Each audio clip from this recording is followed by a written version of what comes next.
So the idea is a very simple one, and you can do it anywhere.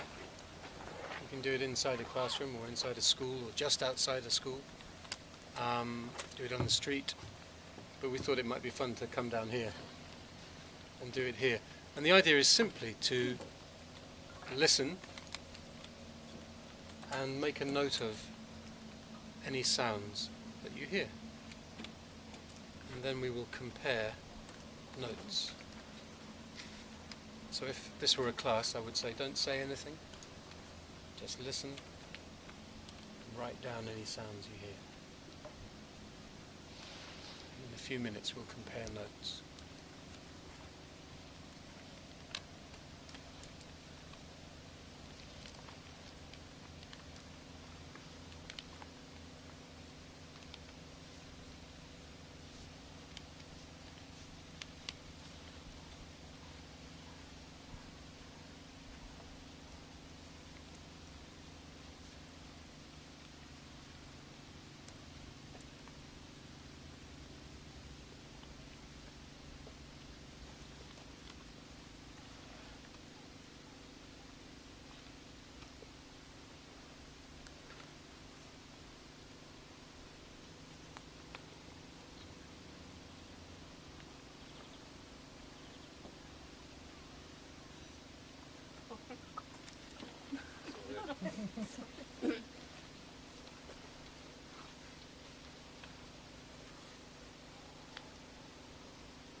Okay.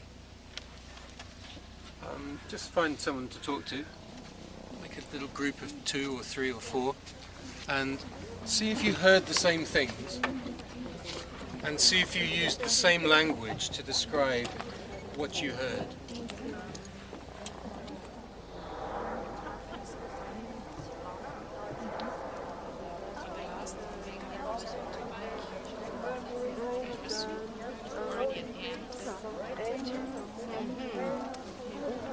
Then water, so probably some of the animals went into the water, and I heard that a door was being shut. Really? Yeah, that was it.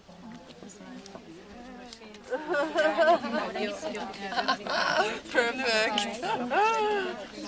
That is nice. What did you think? It's humming. Humming? I would say it's a humming or a whirring. Whirring. Humming. I'd say a humming of an engine. And the ducks and birds. Humming, everything humming. No, Ducks are kind of... Chuckling, is it chuckling? I wouldn't say chuckling, that's rather nice. Anyone, what noise were the ducks making? Well, it might be that you just write down the sound, you know. It could be a quack or a croak. Croaking. Croaking is associated with frogs, but And the seagulls? seagulls cry. Cry. Frogs, I mean, traditionally, ducks quack. Frogs croak. Seagulls cry. And ducks? Ducks quack. Quack. That's didn't... I mean, Mark, what do you reckon those ducks were doing? Gosh, yeah. Croaking? What exactly quacking? Like classic quacking? I think they were kind of calling. Calling? Birds call to each other. Calling? You'd say calling. In children's stories, it's usually quack. It's usually isn't it? quack, Yeah. quack, but that's like a duck. These Quack. are like some kind of water bird. They make a different sound. And the black one over there, they make different sounds. Yeah, exactly. The moorhen. Blesshoon. I don't describe It's a moorhen, isn't it? Yeah, a croak. Blesshoon. Blesshoon, yeah? A moorhen. But the sound they make. If you went to a book about birds or ducks, you would probably transcribe it as meek meek or something. Did you hear? You're right. Well, at least it sounded to me as if somebody's mobile phone Yeah, was I ringing. think it did. Could There not was that hear guy that over one. there who's now No, come I back didn't hear inside. that. Did you hear anything? Yes, of course, Kate. I heard a lot. Okay. I didn't mean it like that. I mean, tell me all the amazing things you heard. The most amazing things were the ducks, maybe. Then we were not quite sure whether that was a motor or a boat or whatever. I'm not really sure what it was. Then we heard ourselves writing on the paper. Yeah. Then, What word did you use to describe that? I just wrote down writing. Writing. Yeah. Then I heard my breath, my own breath. Wow. Okay. Then the clothes rubbing Yeah. Clothes rubbing. together. Then laughter, Yep. because suddenly some people started to laugh. Then some birds. Then a person sneezing. Yep.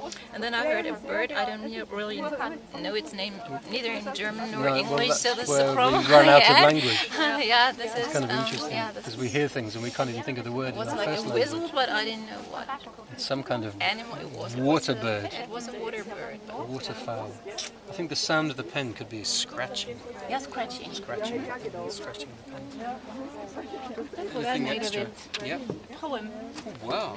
Oh, look at that. It's like an onomatopoeic poem. Yandel. It's this first sounds. Yeah. That's great. In between, you've got the chip, chip, chip, scratch. Scratch of If the you write pens. on the paper, then the getting like a louder. Oh, a helicopter. That's great. That's like a. I only had the click of my knees as I stood up. I think that's great. It's like a. What do you call a poem made of Made of sounds. sounds? Brilliant. Yeah. Onomatopoeia. No, the thing behind it is it's difficult to find the verbs in English. Yeah. It really shows limits. Yeah, it does. In But the what's language. interesting What is it can. Is it chirp? Is it Yeah. twitter? Is it? But it sometimes finds the limits in our first language as well. This is what we were saying. We've got to reach the limits of It's language. even more difficult. It is. It's not your Of native course. language. Yeah. This is sort of the way out. Do you think you could do an activity with students where you weren't sure of knowing all the language, or might it be a way of showing that language is kind of tricky even for you? You know, would you feel comfortable with that? I think it can be nice to show learners that you don't know everything. We show it everything. They know anyway. Experience it every day, every lesson. So why We're not? quite relaxed about Yeah. it. So. Okay. New media are very helpful then, I think. Yeah. New media. Yeah. Yep. In what way? Yeah, in the way that you just tell them to use them. Yeah. So you say, okay, there's a single line, so just use them. I mean, if we were in a classroom now, we could Google all this stuff.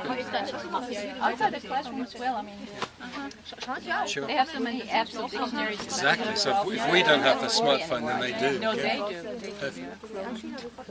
And there are things like Google Translate that make it much easier to check meanings and find things out immediately. If it's only words, if it's phrases or text, it's very difficult. Yeah, because then Maybe that's where we can step in and start to shape the text. that's a problem. I wonder if that will be a kind of gap that teachers need to fill in the years to come, where it becomes increasingly easy for us to find words and phrases in another language. Well, I get It's hard to put text together, because that's where it falls apart. The more text you put into a translation program, the more mistakes there are, I guess. And I think that's what makes teachers sort of aggressive now and then if they correct homeworks, because students just start writing texts and they write them in German and they click and Google Translator does the work for them, and that's a problem. And it's easy for you to check it because you can just put it back into Google Translate and prove it. Yeah. Okay. Should we head back? That would be nice. Right, let's go back. It's a bit harder going back. That's just me. Yeah. That's what we were saying. You're going to get to the end of language. So, there we were. The sounds of silence. Great. From Luke Meddings and Scott Thornbury, teaching Unplugged.